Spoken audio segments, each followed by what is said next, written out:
So there is a myth. There's this story, a way of imagining ourselves and our world that we humans love. And I think probably none more than Americans. It's the myth of the great hero. Its basic form is pretty simple, and I'm sure you know it. It goes something like this, right? A crisis occurs. Forces larger than ourselves, natural or man-made, bear down on us. We find ourselves overwhelmed, unable to do anything about it. Time is of the essence. The clock keeps ticking away, and we move closer to doom until our hero steps in and fights on our behalf.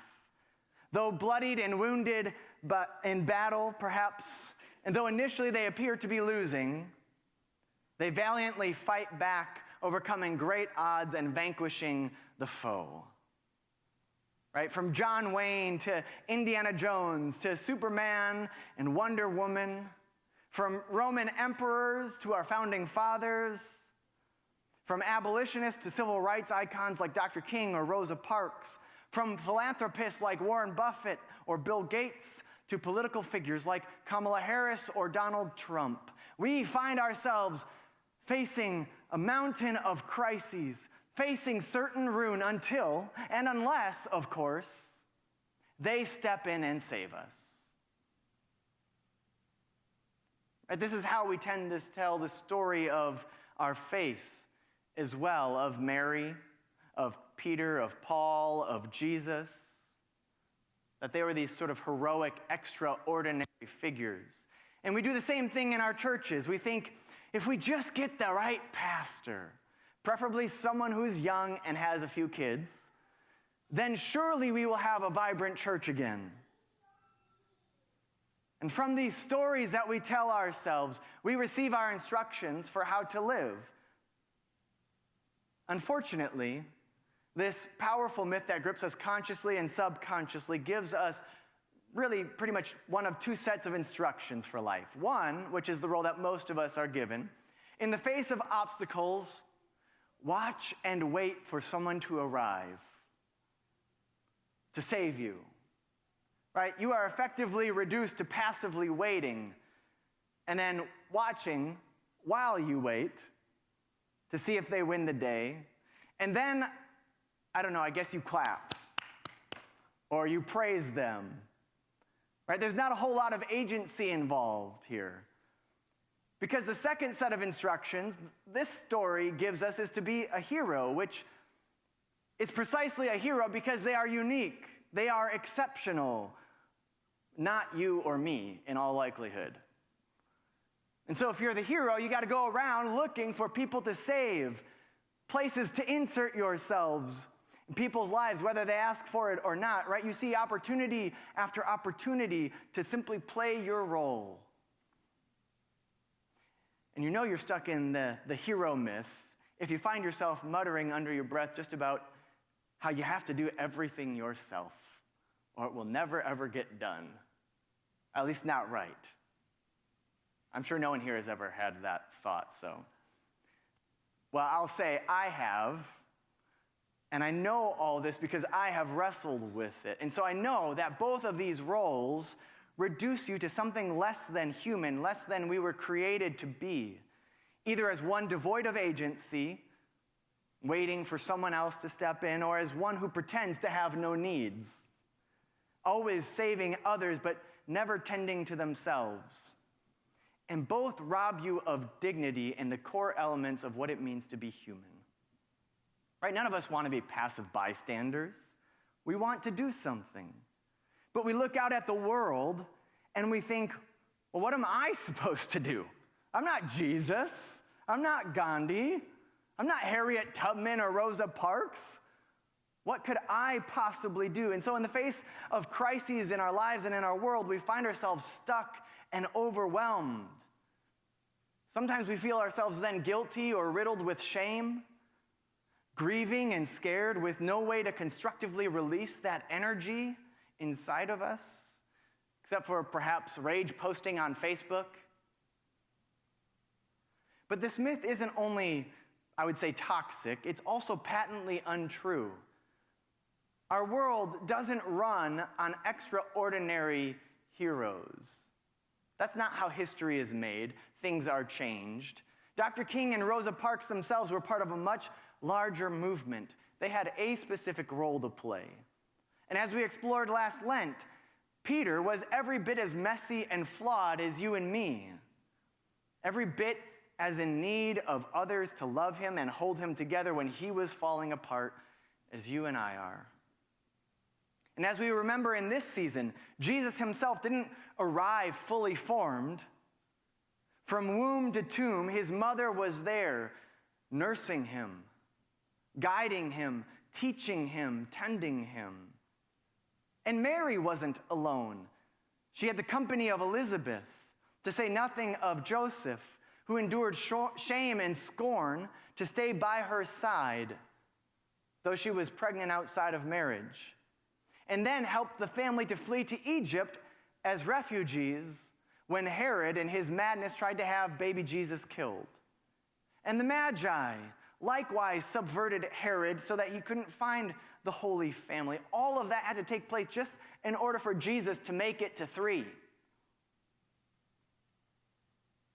None of them were called to be heroes in the way that we tend to imagine heroes in our world. No, like that famous widow who offers her mite, whom Jesus praises for doing so, we are simply called to do what we can with where we are and what we've got. To do the good that is ours to do. As the now Saint Teresa, better known as Mother Teresa, who for years faithfully tended the dying poor in Calcutta, India, said, "We are called to do small things with great love." And this is precisely what we see John the Baptizer speaking to in this morning's reading from the Gospel of Luke. Right? John is this dynamic and enigmatic figure. People are drawn to his powerful preaching out there in the wilderness on the banks of the Jordan River, and they are wondering if he might be the Messiah, the one that they are waiting for, the Christ. But John has done enough self-work, enough spiritual work to know that that is not his role. That's not what God is calling him to. He knows that this is a role for Jesus to play, and that the good that is his to do is to prepare the way for Jesus, to point people toward him. And so he resists this temptation to give in to their glorification. Because he's done that work in himself, he is clear on the work that is his to do. He is able to extend that invitation outward to others. And as he calls them to turn away from evil, to have a change of heart and mind, to return to the ways of God, to bear good fruit with their lives, they scratch their heads and respond, "Well, that sounds nice and all, but what does that actually mean?" And so stepping off of his soapbox, he puts away all the highfalutin oratory and he offers this practical advice that speaks across the centuries. To the various community members gathered there, each grappling with their role in a society marked by inequality and injustice, he says, if you got 2 coats, give one to someone who doesn't have any. And the same thing with food. That is, in a world that tells you to hoard as much as you can for yourself, for your family, I am telling you to keep enough for yourselves and shed the excess. If you do that, you will see that there is enough for everyone. But he doesn't stop there. He continues to get pointedly specific. When the tax collectors approach him, he's now speaking to those who were known to use their positions in society to deceive and take advantage of others for their own financial gain. And so when they inquire about baptism, about this way that he's calling them to live, he commands fairness and economic justice. Take no more than your due. I'm looking at you, who I know has done just that. Do not exploit people just because you can. And when he responds to the soldiers, he speaks directly to the representatives of Roman power in his community, to these sort of police officers, if you will. He rebukes any misuse of power and control, calling out the specific practices of extortion and false accusation. In other words, when John calls for the people to repent, to have a change of mind and heart, to return to the ways of God and change their lives, he's not just offering some internal spiritual message or a sort of set of philosophical beliefs. He is primarily concerned about economic disparities and abuses of power, which is why he uses that strong language, "you brood of vipers." He doesn't shy away from calling it what it is. In one sense, John offers a different, concrete invitation to each group of people, depending on their roles in society. And yet the core message is the same. Do the good that is yours to do. It's through each of us doing the good that is ours to do with where we are and what we've got that we become what the prophet Isaiah calls us to be, those repairers of the breach, the restorers of the streets to live in. This is how we rebuild a world where all can live with dignity. And there is a role for everyone here. There's a contribution that each of us can make, whether you're 1 day or 100 years old. We're not waiting for a hero to step in and save us in that sense. As partners with God, we have what we need if we can gather the courage and focus to do it. This is why Jesus praises the widow that I mentioned earlier, who offers her mite, her penny, because she had the audacity to hang on to her dignity in a world that tried to rob her of it, right? In a world that would see her as having nothing to offer. She fiercely and faithfully did what was hers to do without falling into that void of, well, what difference will it make anyways? It's just a penny. What difference will it make anyways? Right? Her act of faithfulness is the fruit of this call, this invitation that John offers to us to have a change of heart and mind and simply do what is ours to do with what we've got. She didn't see herself as a victim in the hero myth who had no agency. She knew what Helen Keller, a woman who was both deaf and blind and a fierce disability rights advocate, would later come to insist. I am only one, but still I am one. I cannot do everything, but still I can do something. And because I cannot do everything, I will not refuse to do the thing that I can do. And as Kayla Craig writes in her commentary on this passage in those Advent devotionals in the back of the sanctuary, when writing on this passage, while we hear the news, we look out at our world and we despairingly tend to ask, what can I possibly do? What could I do to make a difference? As followers of Jesus, she says, we're invited to ask a different question, one rooted in hope and action. What is mine to do?